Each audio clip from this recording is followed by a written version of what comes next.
നമസ്കാരം. ന്യൂസ് കേരള പ്രധാന വാർത്തകളുമായി CK നാസർ കാഞ്ഞങ്ങാട്. പുതുവർഷം പിറന്നു. 2025 പ്രതീക്ഷയോടെ വരവേറ്റി ലോകം.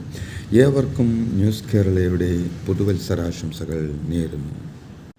പുതുവത്സര ദിനത്തിൽ ആശംസകളുമായി മുഖ്യമന്ത്രി പിണറായി വിജയൻ. ജാതി, മത, വർഗ, വർണ്ണ ഭേദമന്യേ ഏവരും ഒത്തൊരുമിക്കുന്നു എന്നതാണ് പുതുവർഷത്തിൻ്റെ പ്രത്യേകതയെന്നും അതുതന്നെയാണ് ആ ദിനം പകരുന്ന മഹത്തായ സന്ദേശമെന്നും ആശംസാക്കുറിപ്പിലൂടെ മുഖ്യമന്ത്രി അറിയിച്ചു. ലോകമെമ്പാടുമുള്ള കേരളീയർക്ക് പുതുവത്സരാശംസകൾ നേർന്ന സ്ഥാനമൊഴിഞ്ഞ കേരള ഗവർണർ ആരിഫ് മുഹമ്മദ് ഖാൻ ഐക്യവും സുരക്ഷിതത്വബോധവും ശക്തിപ്പെടുത്തിയും ചിന്തയിലും പ്രവൃത്തിയിലുമുള്ള ഒരുമയിലൂടെ നമ്മുടെ പ്രിയപ്പെട്ട സംസ്ഥാനം വർദ്ധിച്ച പുരോഗതിയും സമൃദ്ധിയും കൈവരിക്കുന്ന വർഷമാകട്ടെ 2025 എന്ന് ആശംസിക്കുന്നുവെന്ന് ആരിഫ് മുഹമ്മദ് ഖാൻ സന്ദേശത്തിൽ പറഞ്ഞു. മലയാള ഭാഷാ പ്രതിജ്ഞ നമുക്കായി തയ്യാറാക്കി തന്ന വ്യക്തിയും തുഞ്ചൻ പറമ്പിനെ ലോകമെമ്പാടുമുള്ള സാഹിത്യകാരന്മാരുടെ തീർത്ഥാടന കേന്ദ്രമാക്കി വളർത്തിയ വ്യക്തിയുമാണ് MT എന്ന് മുഖ്യമന്ത്രി പിണറായി വിജയൻ പറഞ്ഞു. MT വാസുദേവൻ നായർ അനുസ്മരണ യോഗം ഉദ്ഘാടനം ചെയ്ത് സംസാരിക്കുകയായിരുന്നു മുഖ്യമന്ത്രി. എല്ലാവരെയും പോലെ താനും ഏറെ വേദനയോടെയാണ് ഈ യോഗത്തിൽ പങ്കെടുക്കുന്നതെന്നും MT ആരായിരുന്നു എന്ന് ചിന്തിക്കാനുള്ള ഘട്ടമാണിതെന്നും മുഖ്യമന്ത്രി അനുസ്മരണ പ്രസംഗത്തിൽ പറഞ്ഞു. മനുഷ്യത്വത്തിൻ്റെ വിശ്വദർശനമാണ് ഗുരു ഉയർത്തിപ്പിടിച്ചതെന്ന് മുഖ്യമന്ത്രി പിണറായി വിജയൻ പറഞ്ഞു. ശ്രീനാരായണ ഗുരുവിൻ്റെ സന്ദേശം ജാതിമത ഭേദമന്യേയുള്ള മനുഷ്യസ്നേഹമായിരുന്നുവെന്നും അദ്ദേഹം പറഞ്ഞു. സനാതന ധർമ്മത്തിൻ്റെ വക്താവായി ഗുരുവിനെ സ്ഥാപിക്കാൻ ശ്രമം നടത്തുകയാണെന്നും എന്നാൽ സനാതന ധർമ്മത്തെ ഉടച്ചു വാർത്തയാളാണ് ഗുരുവെന്നും ശിവഗിരി തീർത്ഥാടനത്തിൻ്റെ ഭാഗമായുള്ള സമ്മേളനം ഉദ്ഘാടനം ചെയ്ത് സംസാരിക്കവേ മുഖ്യമന്ത്രി പറഞ്ഞു. ഉമാ തോമസ് MLA ചോദ്യങ്ങളോട് പ്രതികരിച്ചെങ്കിലും ഗുരുതരാവസ്ഥയിൽ തന്നെയാണെന്നും എന്നാൽ ആശാവഹമായ പുരോഗതിയുണ്ടെന്നും ഡോക്ടർമാർ പറഞ്ഞു.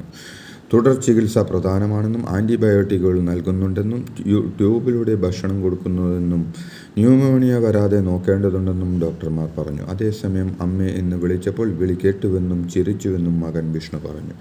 രാവിലെ പോയി കണ്ടപ്പോൾ കൈകാലുകൾ അനക്കി ചോദ്യങ്ങളോട് പ്രതികരിച്ചുവെന്നും കണ്ണുകൾ തുറന്നുവെന്നും മകൻ വിഷ്ണു കൂട്ടിച്ചേർത്തു. ഗിന്നസ് റെക്കോർഡ് ലക്ഷ്യമിട്ട് കലൂർ സ്റ്റേഡിയത്തിൽ നടത്തിയ നൃത്ത പരിപാടിയിൽ അന്വേഷണം ആരംഭിച്ച് പോലീസ്. പരിപാടിയിൽ പങ്കെടുത്ത സിനിമാ താരങ്ങളായ സിജോയ് വർഗീസ്, ദിവ്യ ഉണ്ണി അടക്കമുള്ളവരുടെ മൊഴിയെടുക്കുമെന്ന് പോലീസ് അറിയിച്ചു. പരിപാടിയിൽ പങ്കെടുത്ത നൃത്ത അധ്യാപകരിൽ നിന്ന് വിവരങ്ങൾ ശേഖരിക്കുന്നുണ്ട്. കലൂർ സ്റ്റേഡിയത്തിലെ നൃത്ത പരിപാടിയുടേത് മര്യാദയില്ലാത്ത സംഘാടനമെന്ന് കൊച്ചി മേയർ M. അനിൽകുമാർ. തന്നെ സംഘാടകർ ക്ഷണിച്ചത് തലേ ദിവസം മാത്രമാണ്. അപ്പോൾ തന്നെ വരില്ല എന്ന് പറഞ്ഞിരുന്നുവെന്നും GCDA ചെയർമാനെയും വിളിച്ചെങ്കിലും പോയില്ലെന്നും മേയർ പറഞ്ഞു. സംഘാടകർ കോർപ്പറേഷൻ്റെ ഒരനുമതിയും വാങ്ങിയിച്ചില്ലെന്നും ചില്ലിക്കാശ് വിനോദ നികുതി അടച്ചില്ലെന്നും M. അനിൽകുമാർ പറഞ്ഞു. പരിപാടിയുടെ സംഘാടകർക്ക് ഉടൻ നോട്ടീസ് അയക്കുമെന്നും മേയർ പറഞ്ഞു.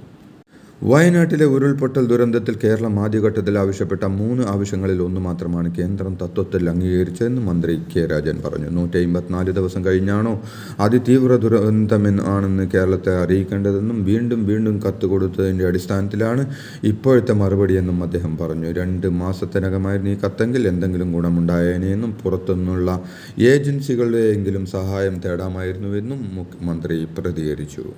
പത്തനംതിട്ട ജില്ലാ സമ്മേളനത്തിലെ വിമർശനങ്ങൾക്ക് മറുപടിയുമായി G. സുധാകരൻ. താൻ ശബ്ദമുയർത്തുന്നത് പാർട്ടിക്ക് വേണ്ടിയാണെന്നും വിശ്രമജീവിതം നയിക്കാൻ ആരും പറയേണ്ടെന്നും അദ്ദേഹം പറഞ്ഞു. തൻ്റെ ശബ്ദം ഉയരാതിരിക്കാനാണ് ചിലർ ശ്രമിക്കുന്നത്. പത്തനംതിട്ടയിൽ എറിഞ്ഞ കല്ല് അവിടെ തന്നെ കിടക്കുകയാണെന്നും ഇവിടെ വീണിട്ടില്ലെന്നും അദ്ദേഹം പറഞ്ഞു. TP വധക്കേസ് പ്രതി കൊടി സുനിക്ക് പരോൾ നൽകിയതിൽ എന്ത് മഹാ അപരാധമാണുള്ളതെന്ന് CPM നേതാവ് P. ജയരാജൻ. അർഹതയുണ്ടായിട്ടും സുനിക്ക് 6 വർഷമായി പരോൾ അനുവദിച്ചില്ലെന്നും കോവിഡ് കാലത്ത് പോലും പരോൾ നൽകിയിരുന്നില്ലെന്നും കൊടിയുടെ നിറം നോക്കാതെ പരോൾ ശുപാർശ നൽകിയിട്ടുണ്ടെന്നും ജയരാജൻ ഫേസ്ബുക്കിൽ കുറിച്ചു. Alappuzha excise deputy commissioner PK ജയരാജനെ സ്ഥലം മാറ്റി. സർവീസിൽ നിന്ന് വിരമിക്കാൻ 5 മാസം മാത്രമുള്ള കൊല്ലം സ്വദേശിയായ ഉദ്യോഗസ്ഥനെ മലപ്പുറത്തേക്കാണ് മാറ്റിയത്. ഡെപ്യൂട്ടി കമ്മീഷണറായ PK ജയരാജ് ജില്ലയിലെ ലഹരി മാഫിയക്കെതിരെ കർശന നടപടി സ്വീകരിച്ചു. കഴിഞ്ഞ ദിവസം പ്രതിഭ MLAയുടെ മകൻ കന്നിവു ഉൾപ്പെടെയുള്ള 9 അംഗ സംഘത്തെ എക്സൈസ് കഞ്ചാവുമായി പിടികൂടിയത് വലിയ വാർത്തയായിരുന്നു. കട്ടപ്പനയിൽ ജീവനൊടുക്കിയ നിക്ഷേപകൻ സാബു തോമസിൻ്റെ നിക്ഷേപ തുക തിരികെ നൽകി സഹകരണ സൊസൈറ്റി. 14,59,940 രൂപയാണ് തിരികെ നൽകിയിരിക്കുന്നത്. ഈ പണം തിരികെ ചോദിച്ചപ്പോൾ സാബുവിനെ ഉദ്യോഗസ്ഥർ അപമാനിക്കുകയായിരുന്നു. ഇതിൽ മനം നൊന്നാണ് സാബു ജീവനൊടുക്കിയത്. ഇന്നലെയാണ് ബാങ്ക് അധികൃതർ പണം കൈമാറി. അതേസമയം വാർദ്ധക്യ സഹജമായ അസുഖത്തെ തുടർന്ന് ചികിത്സയിലായിരുന്ന സാബുവിൻ്റെ അമ്മ ത്രേസ്യാമ്മ ഇന്നലെ അന്തരിച്ചു.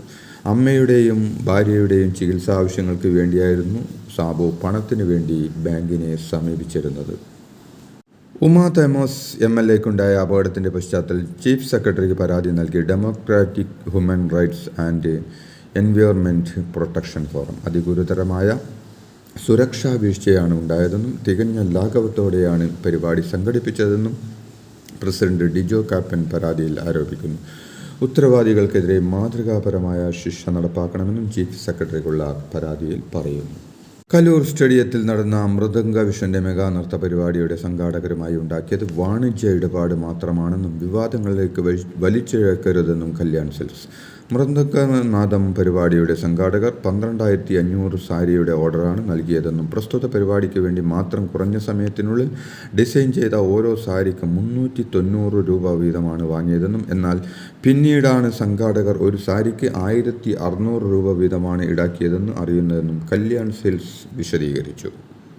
എറണാകുളം കലൂർ സ്റ്റേഡിയത്തിൽ MLA ഉമാ തോമസിന് അപകടമുണ്ടാക്കിയ സംഭവവുമായി ബന്ധപ്പെട്ട് എടുത്ത കേസിൽ അറസ്റ്റിലായ 3 പ്രതികൾക്ക് ഇടക്കാല ജാമ്യം. Mridanga Vision CEO Shameer, event manager Krishnakumar, Benny എന്നിവർക്കാണ് ഇടക്കാല ജാമ്യം ലഭിച്ചത്. പെരിയ ഇരട്ട കൊലപാതക കേസിൽ ശിക്ഷാവിധി വരാനിരിക്കെ കൊല്ലപ്പെട്ട ശരത് ലാലിനെയും കൃപേഷിനെയും സാമൂഹിക മാധ്യമങ്ങളുടെ മോശമായി ചിത്രീകരിക്കുന്നതിനെതിരെ CPM ഉദുമ ഏരിയ സെക്രട്ടറി ഉൾപ്പെടെയുള്ളവർക്കെതിരെ പരാതിയുമായി കുടുംബാംഗങ്ങൾ. CPM ഉദുമ ഏരിയ സെക്രട്ടറി മധു മുതിയക്കാൽ, അഖിൽ പുലിക്കോടൻ എന്നിവർക്കെതിരെ ശരത് ലാലിൻ്റെ പിതാവ് സത്യനാരായണനും കൃപേഷിൻ്റെ പിതാവ് കൃഷ്ണനുമാണ് പരാതി നൽകിയത്. കട്ടപ്പനയിൽ ആത്മഹത്യ ചെയ്ത നിക്ഷേപകൻ സാബു തോമസിനെ കുറിച്ച് നടത്തിയ പരാമർശം നിഷേധിച്ച് MM മണി. സാബുവിന് മാനസികാരോഗ്യ പ്രശ്നമുണ്ടെന്ന് താൻ പറഞ്ഞിട്ടില്ലെന്ന് പറഞ്ഞ MM മണി എന്തെങ്കിലും പ്രശ്നങ്ങൾ അലട്ടിയിരുന്നോ എന്ന് പരിശോധിക്കണമെന്നും പറഞ്ഞു. നിലപാടിൽ മാറ്റമില്ലെന്ന് പറഞ്ഞ MM മണി VR സജിക്ക് തെറ്റുപറ്റിയെന്നും കാര്യം ശ്രദ്ധയിൽപ്പെട്ടില്ലെന്നും കൂട്ടിച്ചേർത്തു. ശബരിമല ദർശനത്തിനായി കാനനപാത വഴി വരുന്ന ഭക്തർക്ക് നൽകുന്ന പ്രത്യേക പാസ് നിർത്തലാക്കി. വർദ്ധിച്ചു വരുന്ന തിരക്ക് പരിഗണിച്ചാണ് ദേവസ്വം ബോർഡിൻ്റെ തീരുമാനം. ഇന്നലെ പ്രതീക്ഷിച്ചതിലും 5 ഇരട്ടി ആളുകളാണ് കാനനപാത വഴി എത്തിയതെന്നും ഈ സാഹചര്യത്തിൽ പ്രത്യേക പാസ് താൽക്കാലികമായി നിർത്തലാക്കുന്നതെന്നും ദേവസ്വം ബോർഡ് അറിയിച്ചു.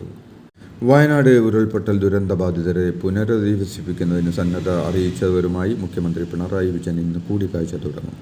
50 വീടുകളിൽ കൂടുതൽ നിർമ്മിക്കാമെന്ന് വാഗ്ദാനം ചെയ്തവരെയാണ് ആദ്യഘട്ടത്തിൽ മുഖ്യമന്ത്രി കാണുന്നത്. കർണാടക സർക്കാരിൻ്റെയും രാഹുൽ ഗാന്ധിയുടെയും പ്രതിനിധികൾ യോഗത്തിന് എത്തും. മുസ്ലിം ലീഗ് DYFI സംഘടനകളെയും കൂടിക്കാഴ്ചയിൽ വിളിച്ചിട്ടുണ്ട്. ഇതോടെ ഇന്നത്തെ പ്രധാന വാർത്തകൾ സമാപിച്ചു. നന്ദി, നമസ്കാരം. എല്ലാവർക്കും പുതുവത്സര ആശംസകൾ.